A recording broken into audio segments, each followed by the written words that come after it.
Hello everyone, आज हम लोग पढ़ने वाले आयत जो कि 5, 6, 7, 8, 9, 10 ये सभी में यूज है। ठीक है, आयत में पढ़ेंगे उसका क्षेत्रफल, परिमाप, विकर्ण, जो भी उसमें आता है वो सब पढ़ेंगे। ठीक है, ये आयत है जो एक प्रकार का आकृति है। ठीक है, शेप है। ठीक है, तो देखिए ये होगा आपका आयत। ठीक है, आयत इसी को बोलते हैं। जो आपको डब्बा दिख रहा है ना, चारों तरफ से बाउंड्री मारा हुआ है, इसी को बोलेंगे आयत। ठीक है, इस आयत का हम नाम दे दिए हैं ABCD। कौन सा आयत नाम है इसका? ABCD आयत का नाम है। ठीक है, आयत ABCD। ठीक है, इसमें हम समझे कि लंबाई किसको बोलते हैं, चौड़ाई किसको बोलते हैं। ठीक है, देखिए ये हो गया आपका लंबाई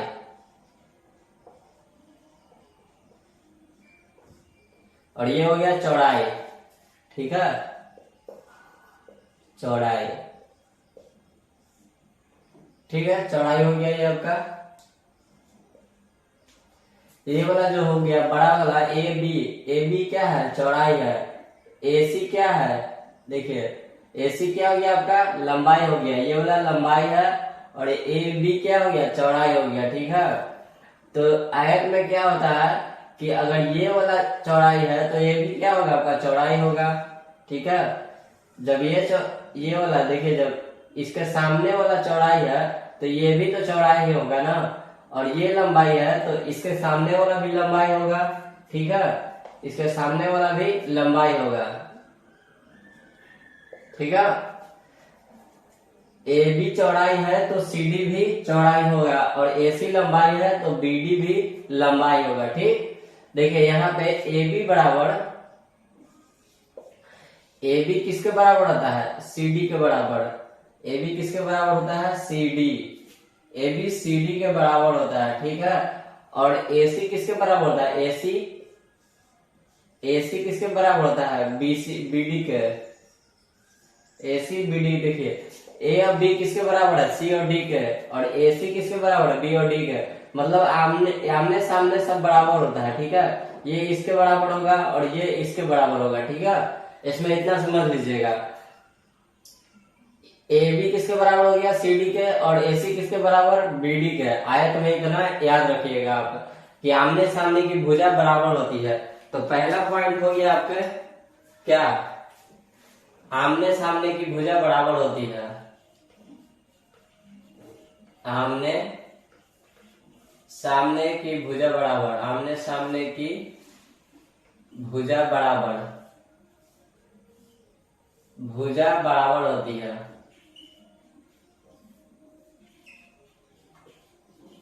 भुजा बराबर होती है। ठीक है, आमने सामने की भुजा बराबर होती है। उसके बाद हम लोग देखते हैं कि आयत में क्या क्या पढ़ते हैं हम लोग। देखिए हमको आयत का क्या जानना, पहले आयत का परिमाप। आयत का परिमाप पढ़ेंगे। ठीक है, देखिए तो आयत का परिमाप होता क्या है ये समझिएगा। परिमाप बोलते किसको है?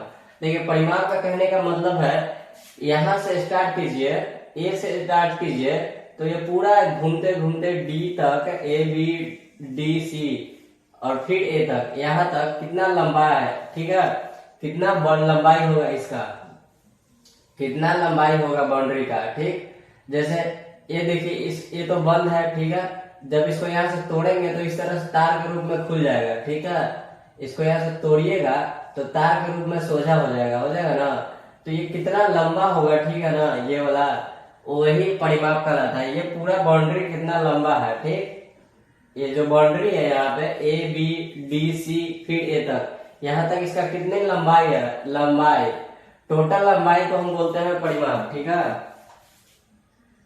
टोटल लंबाई, टोटल लंबाई को क्या बोलेंगे? परिमाप बोलेंगे। तो टोटल लंबाई इसका क्या हो जाएगा? AB प्लस,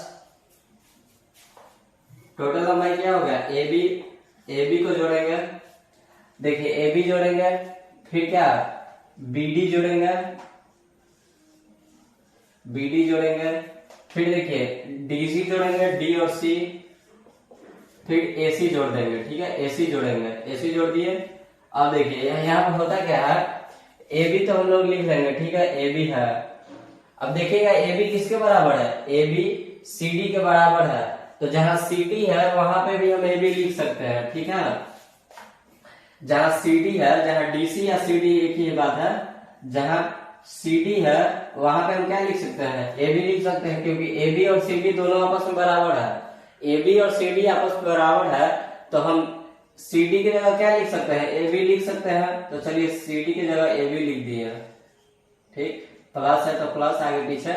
अब देखिए BD है, तो BD को BD लिख देते हैं, ठीक है, क्योंकि BD ये वाला है, लंबाई है, BD लंबाई है, और ये दोनों क्या था, चौड़ाई था। AB और CD क्या था, चौड़ाई था, तो AB और CD आपस में बराबर था। देख लीजिए यहाँ पे, अगर राम श्याम के बराबर है, राम और श्याम के बराबर, राम श्याम के बराबर है, तो राम को हम श्याम क्यों नहीं बोल सकते हैं, राम बोलो या श्याम बोलो, बात एक ही है। तो वही हो गया, ठीक है। जब दोनों आपस में बराबर ही है तो उसको बोलो या उसको बोलो, बात तो एक ही है। तो यही हो गया यहाँ पे, AB इसके बराबर, AB किसके बराबर था, CD के बराबर, तो हम CD को AB लिखे या AB को CD लिख दो, बस कोई बात नहीं है, कोई फर्क नहीं पड़ता है।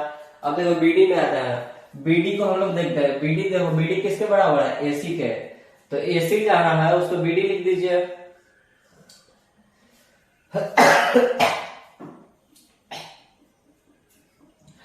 AC जहां है वहां पे BD लिख दीजिए, या तो आप ये भी कर सकते थे कि AC के जगह क्या BD के जगह AC कर सकते हैं, क्योंकि AC लिखो या BD लिखो, कोई एक में से लिखना है, ठीक है। यहाँ पे BD को पहले लिखा है, इसलिए फिर AC के जगह हम BD कर दिए, क्योंकि AC BD के बराबर है, तो AC को BD लिखो या BD को AC लिखो, कोई फर्क नहीं पड़ेगा यहाँ पे। अब इन दोनों को जोड़ देते हैं, देखिए एक AB और एक और AB है, तो कितना हो गया यहाँ पे, 2AB, 2AB, फिर प्लस, देखिए एक BD और एक और BD, कितना हो गया, 2BD, 2BD।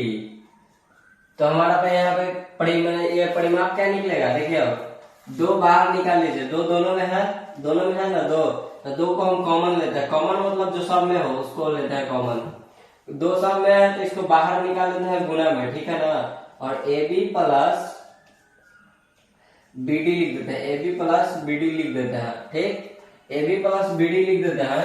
तो देखिए दो तो दो लिख दिए, और AB क्या है हमारा, AB लंबाई है कि चौड़ाई है, AB लंबाई है कि चौड़ाई है, तो चौड़ाई है,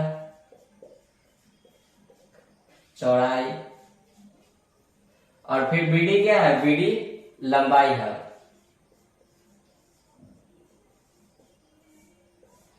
तो अब इसको भी लिख, अब देखिए फॉर्मूला हमारा निकल के आ गया, 2 गुना लंबाई प्लस चौड़ाई, चौड़ाई प्लस लंबाई कीजिए, लंबाई प्लस चौड़ाई कीजिए, बात एक ही है, ठीक है।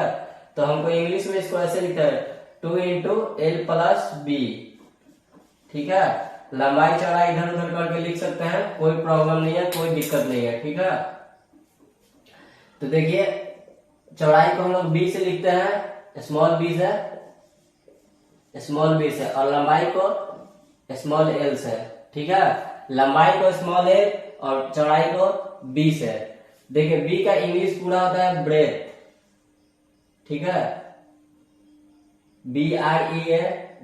BREDTH, ब्रेथ, और लंबाई को लेंथ, LENGTH, ठीक, इतना समझ गया कि अब ये फॉर्मूला कैसे निकल के आया, आपका यही मेन फॉर्मूला हो गया, ठीक है, 2 into L plus B, Hindi में बोल सकते हैं 2 गुना, ये लिखिए, आप ये वाला याद कर लीजिएगा, 2 into L plus B, 2 into L plus B, और हिंदी में ये वाला 2 गुना लंबाई प्लस चौड़ाई या चौड़ाई प्लस लंबाई, यही आपका फॉर्मूला है आयत का परिमाप का। आयत का परिमाप का फॉर्मूला क्या निकल गया है, 2 इंटू L प्लस B या 2 गुना लंबाई प्लस चौड़ाई।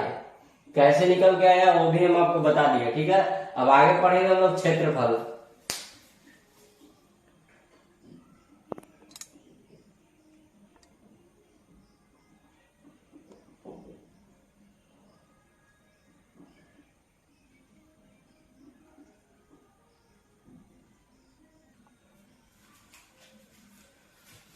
अब हम लोग पढ़ने वाले हैं आयत का क्षेत्रफल। ठीक है, आयत का क्षेत्रफल, आयत का क्षेत्रफल। ठीक है, आयत का क्षेत्रफल। आयत का क्षेत्रफल देखिए, आयत का क्षेत्रफल करने का मतलब, क्षेत्रफल होता क्या है, देखिए क्षेत्रफल का मतलब होता है कि ये नीचे जो है कितना जगह है। ठीक है, इसमें नीचे कितना जगह है, जो जमीन है वो कितना है। ठीक है, जमीन कितना है ये नीचे, इसका लंबाई चौड़ाई जो भी है, इसमें कितना लंबाई चौड़ाई वाला चादर ये बिछ सकता है, कितना हम ये मतलब कितना जगह है ये टोटल ना, वही हमको क्षेत्रफल बताता है। ठीक है, इसमें ये जमीन पे कितना जगह है वही क्षेत्रफल हमको बताता है, जमीन पे कितना जगह है वही क्षेत्रफल बताता है। तो क्षेत्रफल का हम डायरेक्ट फॉर्मूला लिखेंगे, लंबाई गुने चौड़ाई। ठीक है, लंबाई गुने चौड़ाई, इसको इंग्लिश में लिखते हैं एल गुने बी। ठीक है, तो आयत का क्षेत्रफल क्या हो गया, लंबाई गुने चौड़ाई, मतलब एल इंटू बी, यही हो गया, सिंपल सा।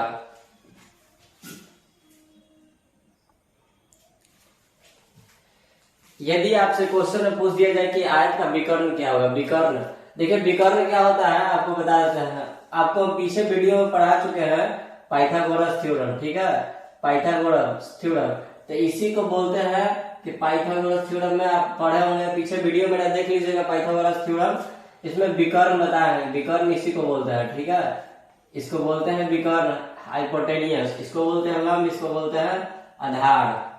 ठीक है, इसको लंब बोलते हैं, इसको आधार बोलते हैं, पीछे वीडियो में हम बता चुके हैं पाइथागोरस थ्योरम। ठीक है, तो अब बोल देगा कि इसको निकालना है, तो कैसे निकालिएगा, पाइथागोरस थ्योरम 90 डिग्री त्रिभुज में निकलता है। ठीक है, तो देखिए आयत होता है, जो आयत का हर कोना 90 डिग्री होता है, आयत का जितना भी कोना होता है वो सब 90 डिग्री का होता है। तो 90 डिग्री का होता है, तो इसमें भी पाइथागोरस थ्योरम हम लगाएंगे। विकर्ण निकालना है तो क्या होता है, विकर्ण है तो बीसी विकर्ण का स्क्वायर करेंगे, बीसी विकर्ण है इसलिए बीसी का स्क्वायर किए हैं। और यहाँ पे देखिए ये क्या, सीडी क्या कहला जाएगा, अभी आधार का काम कर रहा है, सीडी क्या जगह काम कर रहा है, आधार का, सीडी क्या जगह काम कर रहा है, आधार का, सीडी आधार का काम कर रहा है। तो पाइथागोरस थ्योरम बताया विकर्ण का स्क्वायर बराबर होता है आधार का स्क्वायर प्लस लंब का स्क्वायर, लंब का स्क्वायर। तो यहाँ पे आधार क्या है, सीडी है, तो सीडी का स्क्वायर, लंब क्या है, बीडी है, बीडी का स्क्वायर। अब देखिए, अब विकर्ण निकालने के लिए लास्ट पोजीशन क्या होता है, इसको रूट पे चढ़ाइए और सीडी का स्क्वायर कर दीजिए और बीडी का स्क्वायर कर दीजिए। ठीक है, जो भी दिया हो, बीडी यहाँ पे एक्स, मान लो ये एक्स है, वाई है, वाई यहाँ पे दे दिया है, तो बीसी बराबर क्या आ जाएगा हमारा, root under X square plus Y square. ठीक है, यही फॉर्मूला होता है विकर्ण का। आयत का विकर्ण निकालना हो तो एक फॉर्मूला याद रखिएगा, विकर्ण बराबर, आयत का विकर्ण क्या होता है, आयत का विकर्ण का फॉर्मूला, आयत का विकर्ण, आयत का विकर्ण बराबर होता है रूट अंडर लंबाई का स्क्वायर, लंबाई का स्क्वायर प्लस चौड़ाई का स्क्वायर, चौड़ाई का स्क्वायर। ठीक है, यही फॉर्मूला होता है आपका, ये मेन फॉर्मूला होता है, इस पर रख दीजिएगा, बन जाएगा आपका। ठीक है, लंबाई जो दिया होगा उसको लंबाई की जगह रखिए, फिर चौड़ाई जो दिया उसका चौड़ाई की जगह पर रख दीजिए, फिर इसका स्क्वायर कीजिए, स्क्वायर करके जो आंसर आएगा वही हमारा आंसर होगा। ठीक है।